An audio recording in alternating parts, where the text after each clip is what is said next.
Hi, I'm Xing Hong, and today I'll be going through on how introduction to binary search.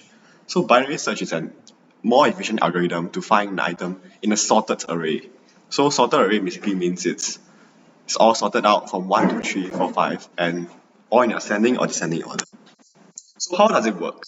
So the principle of binary search is that it divides the search by half with each comparisons, and you'll compare the middle value of the array. Then it will eliminate the half that the target is not in. So let me give you an example. So for example, you have a name in a dictionary. You want to find this name or in a phone book, telephone book. Yeah, that's a better example. So if the name is not within the half of the book, if it's bigger than that, then you can move on to the second half, and the first half is no longer needed, as you are sure that it will definitely not be in the first half of the book, the name, because it's sorted out by the telephone number. So if you know that the telephone number that you're searching for is bigger than the middle value in the telephone book, you can know that the first half can be eliminated. Then now you can move on again to the half within the second half of the book.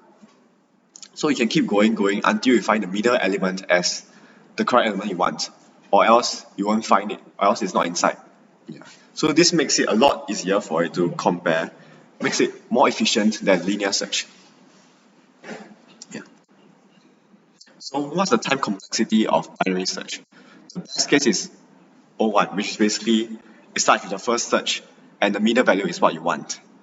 And the worst case is O log n, and average is O log n as well, which is quite similar to the worst case. So this means that no matter how slow it is, it's generally quite fast as compared to linear search, which is significantly more slower depending on what the search case is. And this binary search also works very well with like bigger data sets. So what's the advantage of binary search? As I said earlier, it's more efficient as compared to linear search.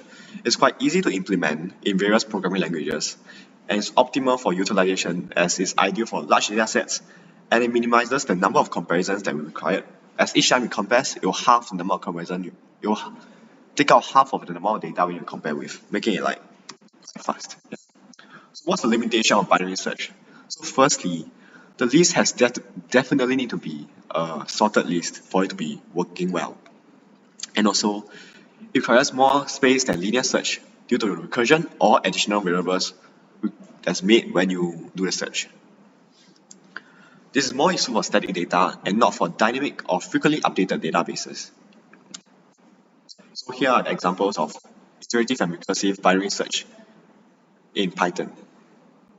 So for the iterative one, what this does is that first you find the mid value. Low and high will be generally 0, and high is a higher value. So high will be the last value in the list, and low will be the first value. So you want the middle value of the thing. So what you need to do is that you take low and high and divide by 2 to find the mid value. And if the mid happens to be the value you want to find, which is x, then you can just return it as it's found already. So if it's smaller than x, then you know that the bigger half of the list will no longer be needed, so you can just remove it.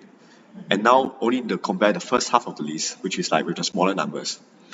And otherwise, when it's bigger than that, you can remove the first half of the list, which has the smaller numbers, as you know that the number is in the bigger side of the list.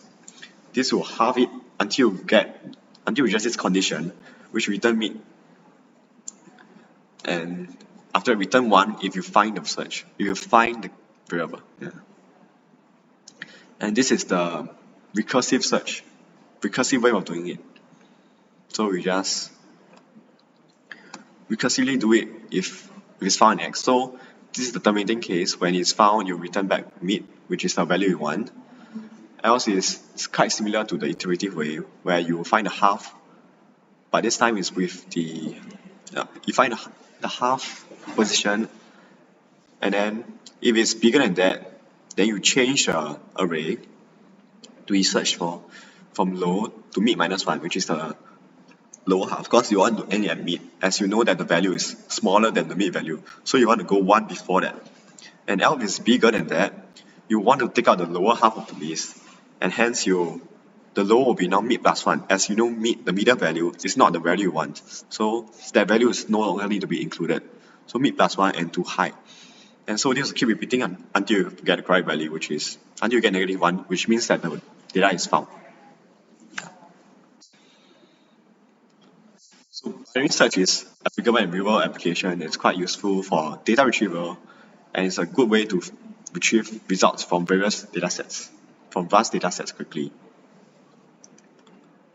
And conclusion is that it's an efficient and versatile search algorithm.